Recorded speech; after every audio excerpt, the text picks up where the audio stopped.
Hello बच्चों, let's see the question. Consider A, B and C statement for esophagus and choose option which have all correct statement for it.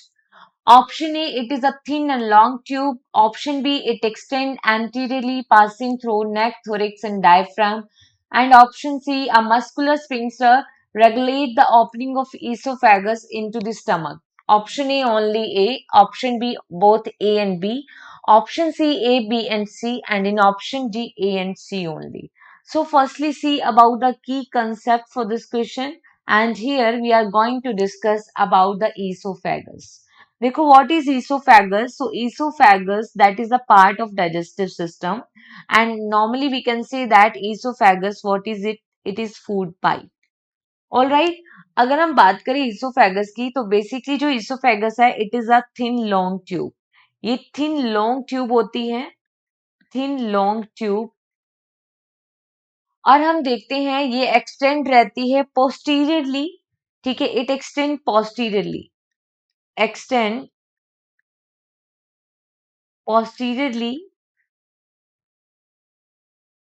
Passing through neck, neck से pass होती है, passing through neck, then thorax and diaphragm, neck, thorax and diaphragm.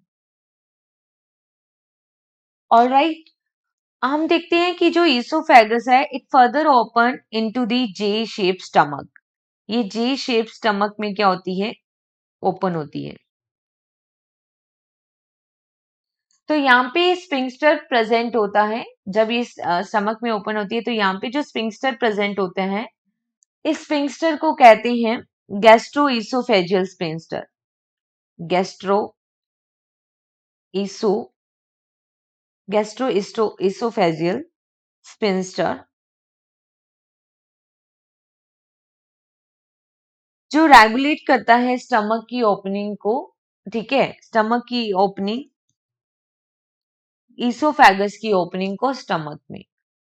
तो ये क्या काम कर रहा है? Gastro oesophageal sphincter. It regulates opening of oesophagus. इसमें ओपनिंग हो रही है into the stomach. All right, अब हम स्टेटमेंट्स को देखते हैं.